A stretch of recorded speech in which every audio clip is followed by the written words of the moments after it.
Hello everyone, I am a student at Flushing High School and you're listening to Dreams Across Borders, a Flushing High School podcast. This podcast is where we share stories about moving, growing, and everything in between. The story began with my mom's father, my grandpa.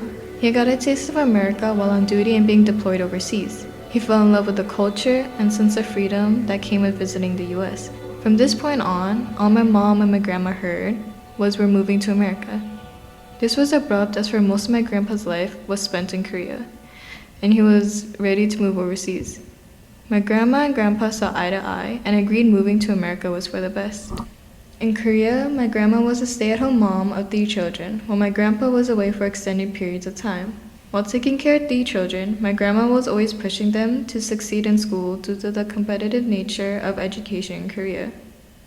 My mom, on the other hand, was overwhelmed from the age of 10, always hearing, "We're moving to America." But in her final year of high school, my grandpa had finally saved up enough. Since the move cut into her final year of high school, she was unable to graduate before leaving Korea. My mom had stayed in school from sunrise to sunset, spending every last minute studying. School was a central part of my mom's life, but after moving to America, learning English was a new hurdle to overcome. This soon became overwhelming. She was unable to keep in contact with her friends, which forced my mom to have a fresh start. She felt homesick, missing the friends she grew up with. In America, the cities that stood out to my grandpa were LA and New York City. He dreamed of opening a tailor shop, and these 2 cities seemed perfect for that. My grandpa intended on going to LA, but with a nephew in New York who offered my grandparents and their 3 children, my mom and my uncles, a place to stay, they ended up flying to New York. This opportunity seemed perfect to maintain a relationship with family in an unfamiliar city. My grandpa, grandma, and their 3 children moved in and began paying the rent for the whole apartment, with no contributions from my grandpa's nephew or his roommate. My grandpa's nephew introduced the idea of starting a business with my grandpa. However, my grandpa wanted to start a business by himself. This conflict of interest resulted in the nephew kicking them all out, despite the rent they paid. Desperate for an apartment, they resorted to a Korean newspaper and soon found a listing not too far away. This prompted my grandpa to make a business. While the idea of starting a business seemed possible, he soon realized the clear language barrier that prevented him from maintaining a business. He started with a grocery store, then a deli, and lastly a farmer's market, all lasting less than a year because of his lack of English. My family was a witness to my grandpa's work ethic, and my mom felt urged to contribute. Despite being in high school, my mom worked part-time within a Korean community, conscious of her English. Leaving Korea felt surreal to my mom, leaving behind the friends and people she grew up with, having little to no contact with them until very recently. Packing was the easiest part for my mom. She was able to take everything and ship it by boat to America. Despite the fears that came with living in America, my mom enjoyed the 12-hour flight, at least for the moment. After getting off the plane, the jet lag hit. My mom had to endure the change of time. If it were 1 p.m. in Korea, it would be 12 a.m. in New York City. This took a toll on my mom's sleep schedule, taking time to adjust. Arriving in New York City, there was a sense of familiarity in the American airport. However, all the restaurants and airport stores were all different, in a different language and unfamiliar foods and snacks. When moving to a foreign country, a language barrier is inevitable. My mom expected to see white people all around her, but she was soon taken aback by the community she found herself in.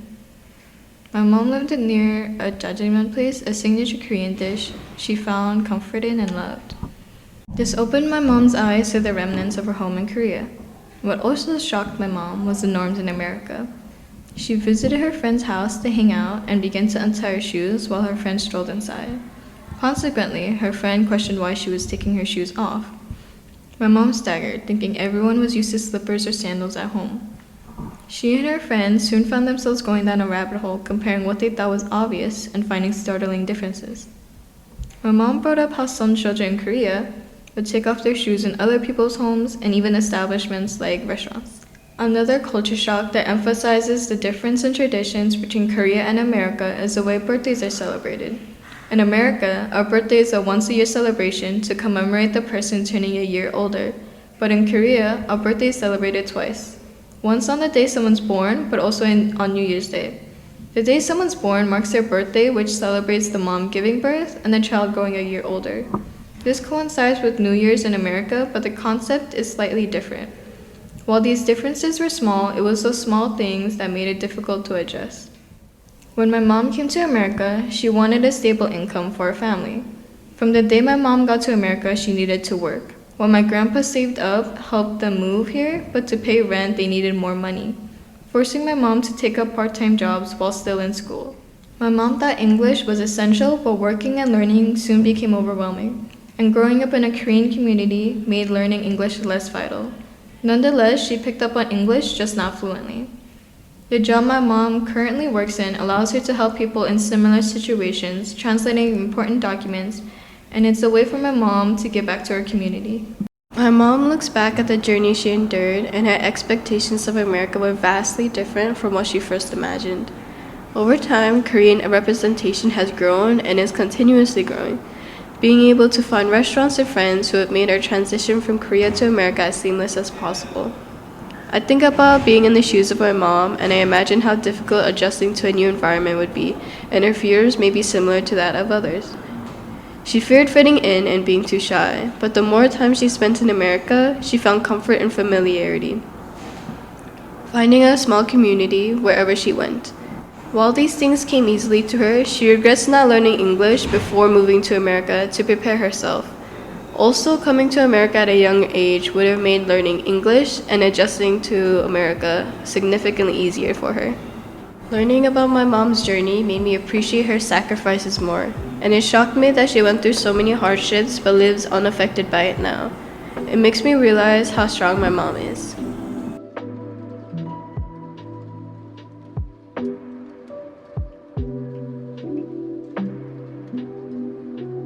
Thank you for listening to Dreams Across Borders, a Flushing High School podcast. This episode was written and produced by students at Flushing High School. In response to the current political climate, we have chosen to remain anonymous to ensure both safety of our participants and ensure their voices will be heard. If you enjoyed this episode, please take some time to donate to one of the following charities that provide services to refugees and immigrants in our communities. If you need legal advice or help, please reach out to these charities as well. International Rescue Committee, Doctors Without Borders, Refugees International, National Immigration Law Center, Make the Road New York, United Nations High Commissioner for Refugees.